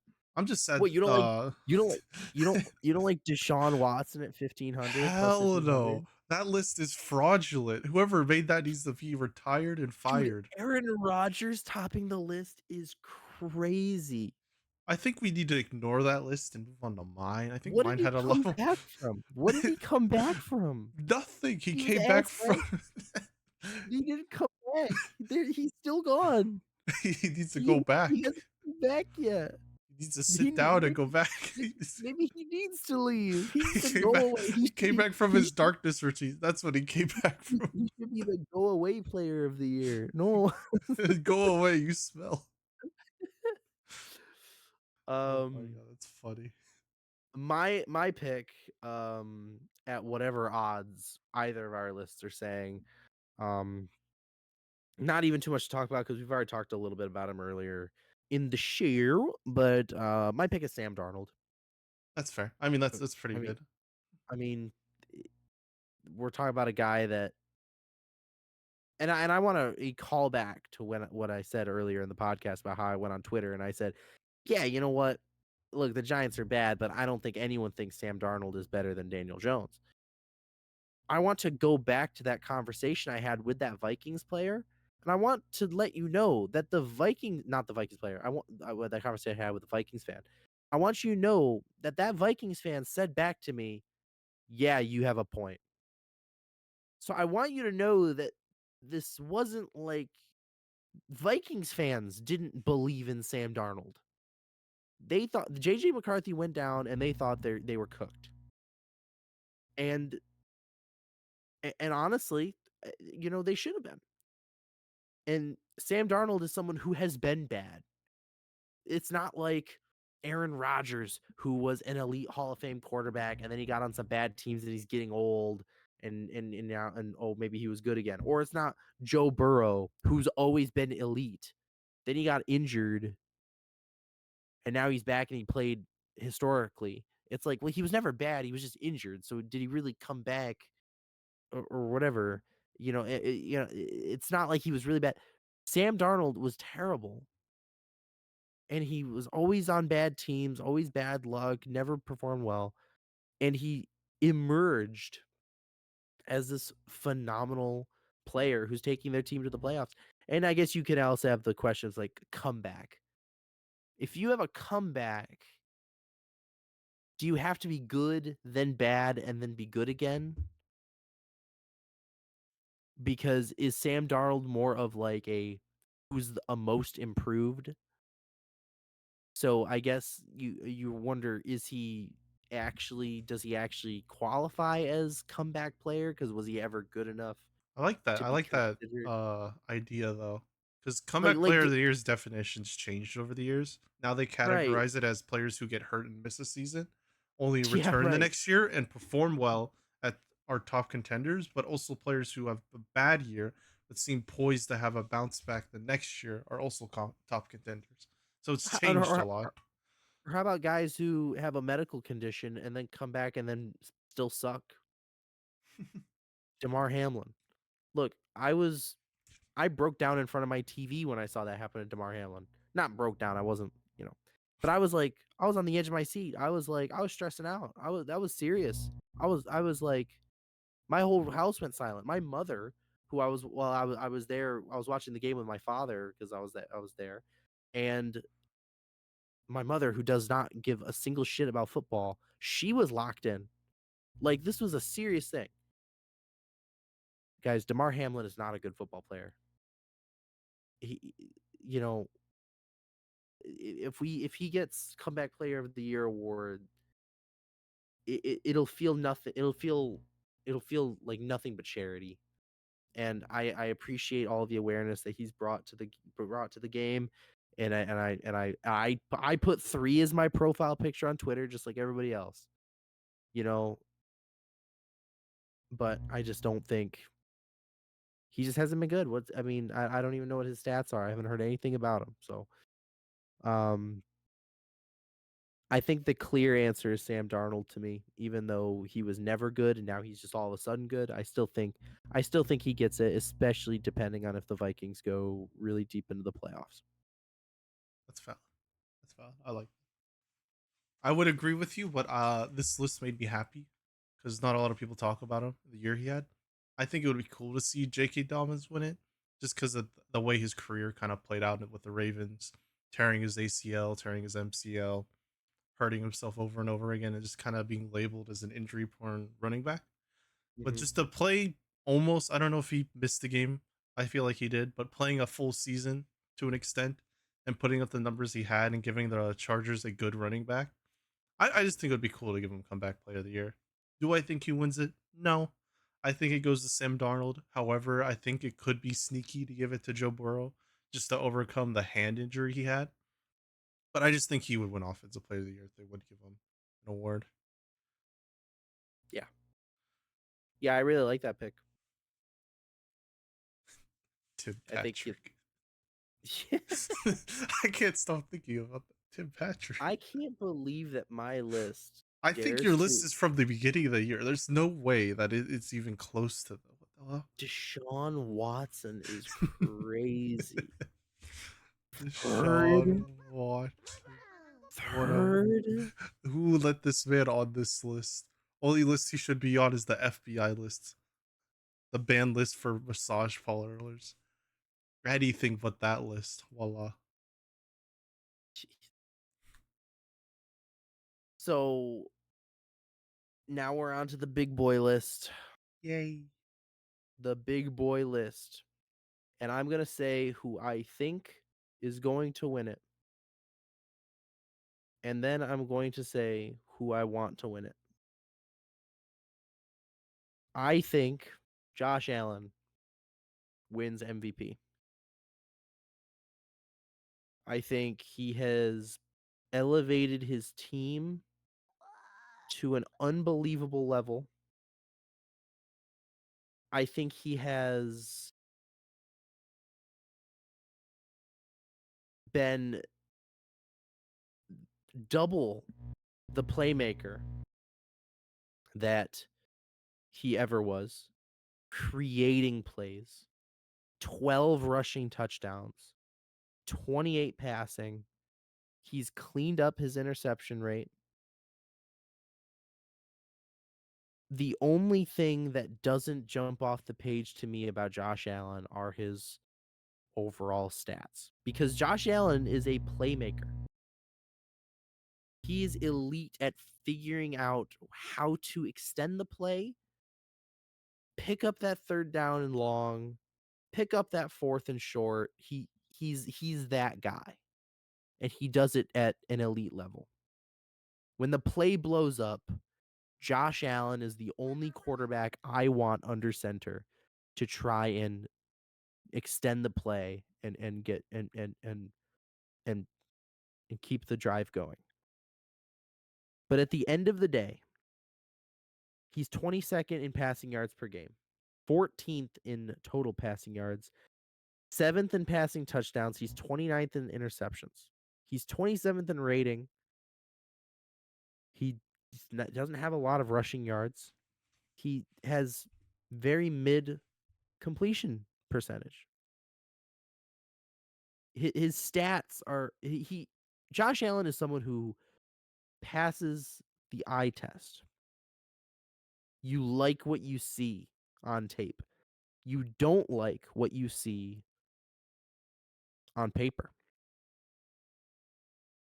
I think he wins it. I think they give it to him because he's the media pick. Who I would like to win it is Jared Goff. Oh. Jared Goff has played at an unbelievably elite level. He is clearly one of the best quarterbacks in the game. I think he's top 3, if not top 2, just beneath Patrick Mahomes. At least this year. Maybe not overall. This year, he has been unbelievably valuable to his team. And you have to remember, MVP isn't who's just number 1 in all of the applicable stats. It's who is most valuable to their team. Yes, there are other players who and that's why the whole argument for what's jumping off the page with Josh Allen, you know that's where the argument falls apart because it's not about what you lead in stats, it's about how valuable you are to the team. But let's just take a look at Jared Goff's stats. He's third in the NFL with passing yards per game at 272 yards per game. Second in the NFL in total passing yards at 4,629. He's fourth in passing touchdowns at 37. He's fourth in interceptions at 12. But he has 111 rating, which is 20th. And he has a 72 completion rate. 72.5. Unbelievable completion rate for someone who gets 100% of the snaps. Unbelievable. He has operated at such an efficient level, at an elite playmaking level. I think he has been the most valuable quarterback to their team, and I think MVP is a quarterback stat. Um, except that one random time it was a kicker. Um, so yeah, I think it goes to Josh Allen because he's the media pick. I think Jared Goff deserves it more.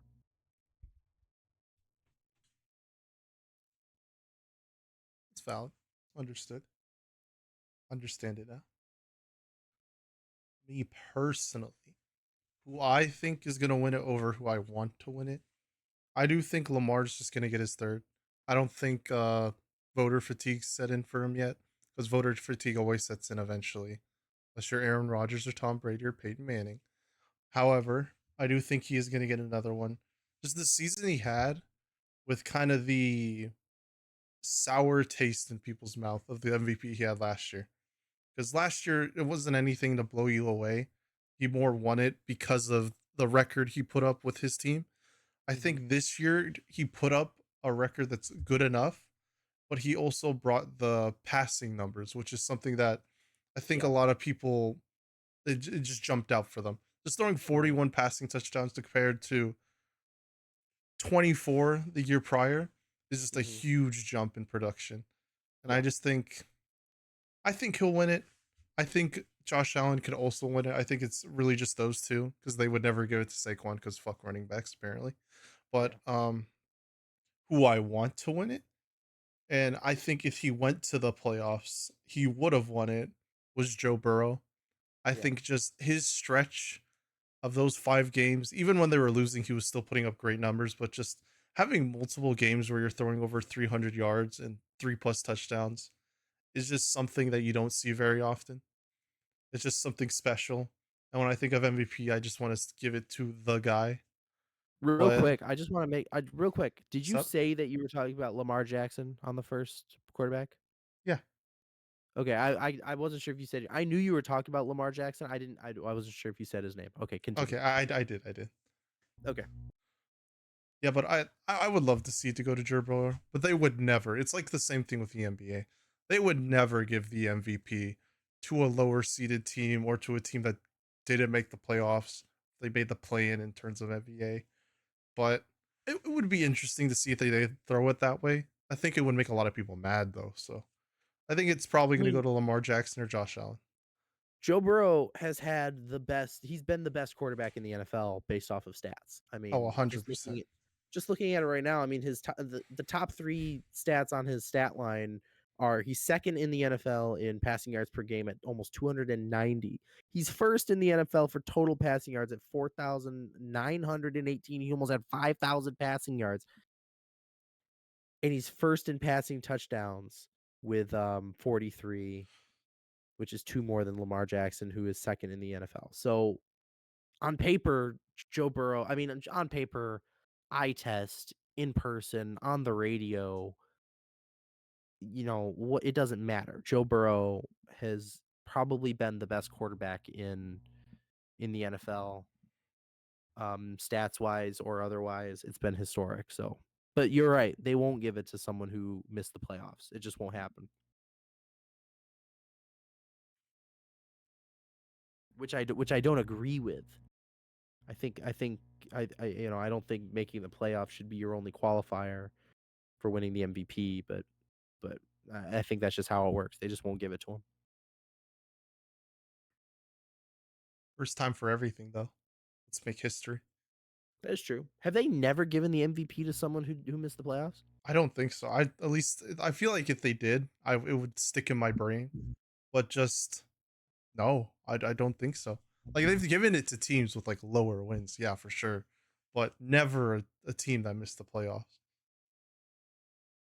Because I would be shocked if they did. You looking it up?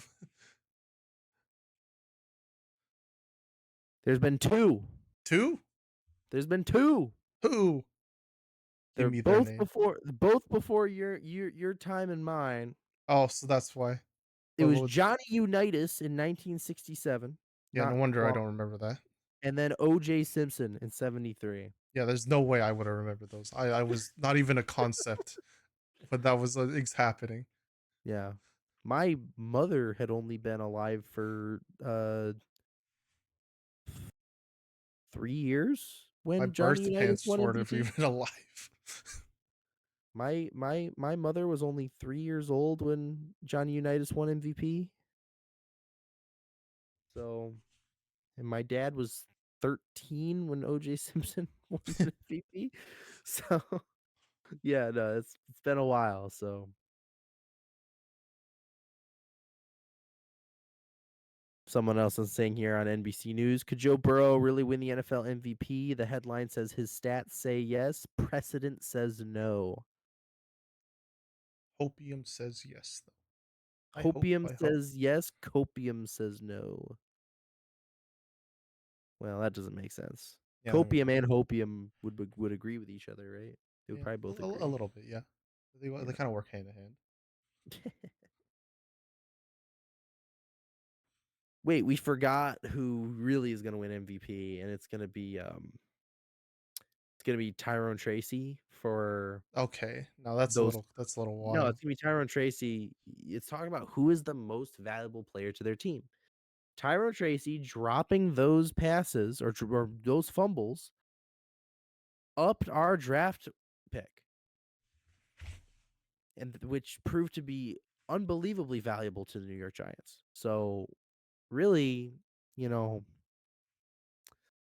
if we're talking about overall value, Tyrone Tracy has done more for our draft stock than any other player. And definitely not Drew Lock having a generational game ruining our draft stock. How dare he? Least valuable player. He's the LVP. He's the reason he's not getting re-signed. Go to the free Yeah. agent market. Have fun in the USFL, buddy. Get learning to learn Chinese. Nah. True Lock is always good for one stellar performance a year. He had it last year when he ass beat the freaking Eagles, and now he had it this year against the Colts. That's enough for some team to go pick him up as their backup. Maybe we're just racist against the Colts. Why do we always pound them? Why do we always pound the Colts? You know, before that game, this fact killed me. Before our win against the Colts had had more wins in MetLife Stadium this year than we had because they had beat the Jets earlier in the year. Oh, that's funny. And the Giants hadn't won in at home yet. So the Giants had no wins at MetLife. The Colts had one because they beat the Jets. That's why they locked it. They understood the assignment. They're like, I understand it now. You can't be disrespecting us like this. Gotta lock in real quick. I see that's your new favorite meme. I understand it now. I love that Yeah, meme. I understand it now. V when the Lakers traded away D'Lo. I understand it now. I see what we're doing. That is true. I saw that. That was crazy. I mean, Dude, we're still above the Clippers, so it doesn't matter. the Clippers got Kawhi back, and he promptly had to go back to his home in LA to go block fires. W Kawhi. Use those big ass hands to put out the fire. Did you see what I put on Twitter? I said Kawhi to all the fires surrounding his home, and it's just like a rejection. Okay, that's funny. That's pretty playing It didn't defense blow against up. the fire. It should have blown up. It didn't blow up. Hold up, I'll like it. I haven't opened up Twitter very You better often. like it. You better repost it. You I ain't better shove it up. retweeting that shit. Hell no. You better shove it up your ass. Nah, I I don't posted. retweet Clippers stuff. My bad, gang. I posted it a day ago. A day ago. Where is it? Yeah, couple Where tweets is it? down. God, you If you tweet give too the much. if you Oh, I give see it. the if Yep, I just got a notification if you're like, I appreciate it, brother. Uh I Enjoy that think we next covered. notification. Yes, sir. Um I think we just about covered everything we wanted to cover tonight. Did you want to do predictees for the rest of the postseason, or what do you want to do? I mean, I don't know if I'll get the video out before I wake up for the games tomorrow. So that's the problem. I mean, we Okay. could still do it because it would be funny. Because we'll probably Are be we horribly wrong, but that's fine. So do you wanna do, let's not do predictees then for that, let's just do you wanna do predictees for who we think is gonna go to the Super Bowl? Like our Super Bowl matchups? I'm down with that, yeah. Yeah, our Super Bowl matchup. You wanna go first? Yeah, you go. You go, I go, you go, I'll go, I'll You go, go. I'll go. This is hard. Kinda wanna throw out a curveball though. Kind of a goofy one. My Actually, curveball no. was the S my curveball was the Steelers until tonight. My curveball would with the Chargers, but they laid up poop. You still have the But Rams. yeah, I don't know. I think it would be cool just because it would actually give one of the teams their first championship. But I Mhm. want to pick the Bills and the Lions. I think that would be a fun matchup. First Ooh, Super Bowl Bills, for both Lions of would be them. It interesting. would be insane. Legendary game Yeah, there. yeah, one of them makes history. Yeah, unless they somehow tie in a game that they cannot tie in. Could you imagine? Let's shove the trophy, guys. 7 overtimes later. Sitting there at 1 2 a.m. in the morning waiting for the game to end. Several Bills and Lions fans die during the course of the overtime, so they still didn't get to watch their team win. They kept selling alcohol even after the limit because they needed the alcohol for them to live. So you like Lions Bills? Yeah, I could see it happening. I think it would be a fun matchup too. I think Lions Bills is a great one. I think that was one of the ones I was gonna say, but I have to pick something different now because you took mine. Wait. I mean, I don't want them to go, but I think this would be a good matchup. I'm just gonna say this would be a good matchup. I don't want really I don't want either of these teams to go, but Ravens Eagles would be cool. Oh, the Can we Eagles. just say objectively that that would be a good matchup? Yeah, I would love to see 600 rushing yards combined by both teams. Yeah, that would be a great matchup. I just mean like No, those are I understand. I these are 2 understand. teams that are regionally close to each other. They have similar play styles. I would say they're similarly skilled. I think it would be a good, evenly matched matchup. I don't think one team would blow out Jalen the other Hurts is team. just Walmart Lamar Jackson on steroids. True. My number 1, outcome for the Super Bowl, matchup, though, thinking about it more now, even more so than Lions Bills would be Lions Broncos. Broncos. I would Bro, love an underdog story. Broncos. I would love an underdog Broncos to get Hell there. no. I would It's not love their it. That time would be yet. so fun. It would be so fun. You know L what and my prediction at the let beginning of the year and is before the regular let me season? well, real quick, just let me say this. No. Understand, I want the Broncos to get smoked in Okay. the Super Bowl. I don't want them to win the Super Bowl. I want the Lions to win. Seahawks I just style? think it would I just think it would be cool if the Broncos went. Hmm? Nah, nah, nah, nah. Did you say something about the Seahawks? Yeah, it's Seahawks style. You remember when the Seahawks put up 40 Oh, yeah, against the yeah, yeah. Broncos in like what was it, Super Bowl 49, 48, something like that? Mhm. It was a Yeah. funny Super Bowl. Yeah, for sure. No, I want the I yeah, I think it would be cool if the Broncos went. I don't want them to win because I want the Lions to get theirs. Um, but it would be cool if they went. Or you know what? Fuck it. Let the Chiefs three-peat. Just get it Hell out of their no. system. Just get it out of their system. No. Make No. Patrick make Patrick Mahomes the GOAT so we can stop talking about No. that pussy boy Tom Brady No. and and then we can move on with our lives. I refuse. I don't want them to three-peat. Anything but that. I just want Mahomes to be the GOAT. That's all I want. He could wait. He could wait his turn. No. I want him to be the GOAT. And if he three-peats, he's the GOAT. It's okay. What I wanted the whole year was ruined by the Jets. I thought it would have been funny to see the Jets versus the Packers. Aaron Rodgers wins and walks up to Jordan Love and say, "I own you," and then walks Out of away. out of all of the things that were never gonna happen, that was never gonna happen the most. Hey, if you the hype for the Jets though, they could have if they didn't suck. That was simply never gonna happen. A man can I dream. can't believe yeah, no. Uh, no. I said that to my dad at the beginning of the year. I was like, "That would be the funniest matchup ever." It's okay, one day. I still think the Packers could make a run in this playoffs and have his Yeah, I kinda think so too. I think like Aaron I think the Rodgers type run when he won the Super Bowl, just kinda out of dude, I think nowhere. dude, I think the Packers could beat the Eagles. I think they I could hope beat the so. Eagles. It would make my dad happy because he's kinda Me me already too. given up. He's like, "Saquon's gonna rush for 200 and we're gonna lose." I'm like, "Yeah, probably," but Oh, I mean, you your never dad's a know. Pack My whole dad's a family's Packers fan? Packers fan. I'm the only different Oh, one outside of, like, a you're the couple of my only cousins. you're the only Giants fan, that's I'm the crazy. only dumbass who chose a horrible team. Yeah, moving on. Well, it's not like the Packers have done much I since the mean, last time the Giants did anything. they've been going to the playoffs more often than us. They have more fun teams to watch more often than Yeah, but us. they left with the same amount of rings as my team, so That is true. Probably not for long though, because we no, suck. Jordan Love is the truth.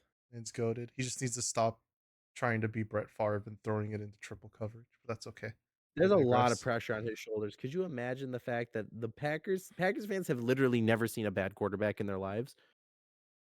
There's so much pressure on him to perform every day because of his fan base. He doesn't wanna be the first stinker. I hope they never have a stinker. I just think it's cool to see them have consistent quarterback play. Yeah, I think that is a cool, like, ongoing theme, just like death taxes and the Packers having great quarterbacks. Also works well for me. I'm a part-time owner of the Packers. Ooh, cool. What? I don't you could back in the day you could buy a share of the Packers because they don't have a definite owner, they have a CEO. So there's basically the owner of the Packers is split up between like thousands of people. Oh, And that's everyone in crazy. my family is a part-time owner of the Packers. How much do y'all make? Nothing. Oh, I mean, we don't make anything. It's just like it's just like a big paper on the wall. It's symbolic. Yeah, basically. That What a yeah. fucking scam. They literally have one less billionaire to keep on their payroll. That is unbelievable. Hey, I think it's cool. I like it. I've always liked it. I Yeah, get the paper when I move out. you have the Yes. paper on the wall. Yeah, it's framed. Ooh. John Mara is never gonna let up his freaking ownership. Maybe I can get some of Steve Tish's share. Hell no. You're cooked, You bud. don't you don't think the Tish family would give up a 0.5%? Maybe they give you a tissue, but not a tish. Okay, buddy. And on that note, that just about wraps up this episode of Getting the Stop with Derek and Saspin. Mhm. Any closing remarks? Uh Tune in for Alright, the everyone, you so guys wait, no, have the episode we're gonna the final episode after the Super Bowl is gonna be lit. We're gonna do a mock draft and everything. Oh, absolutely, Totally yeah, not rig it so for the Giants and make it glazed. I mean, what? no, for sure. Absolutely not. We're gonna trade up to number 1, we're gonna trade up to 2, we're gonna trade up to 3. Trade up to 4, maybe even 5. Oh, We're gonna get all the first 5 picks in the draft. We're gonna get, Cam Ward, we're going to get Travis Hunter, Shador Abdul Sanders Car and Ab Jalen Ab Bro, Abdul Carter, Will Johnson, and McMillan. McMillan. I didn't realize he was 6'5", by the way. It's a Dude, monster. McMillan is Like I crazy. knew I've watched him and I like him, and I'm like he's gonna be a dog wherever he goes. But 6'5", damn. I hope he goes to the Yeah. Patriots. Drake May needs a weapon outside of Demar Douglas, who's 5'8", can't jump. My bad. Realistically, I'll say this. I think what the Giants should do, in my personal opinion, it should be Will Johnson, Jackson Dart, Aronde Gadsden. I think our top 3 picks. If that's our top 3 picks, I would cream. Proof? Did you send a picture on Twitter? Little cum sting? I will if that happens, mark my words right now, I will post ass on Twitter. Oh, I can't wait. I will 100% if okay, Shaved or straight up. unshaved? If Dingleberry no, showing? no, I will say it right now. If it goes Will Johnson, Jackson Dart, Aronde Gadsden, I will post full ass on Twitter. Oh, I can't wait. And I'll write that 100%. down in my diary in my notebook. Do it. Write it down right now. Guarantee I will full ass. Money back? Hmm? What'd you say? Money back? Guaranteed? Absolutely, money back guaranteed. You get a 30-day return policy. Okay, that's a good way to end Okay. it. Okay, Everyone, thank you guys for tuning in to the Getting the Stop podcast. I've been Derek. That's been Saspin. Everyone have a good night. Bye bye. bye.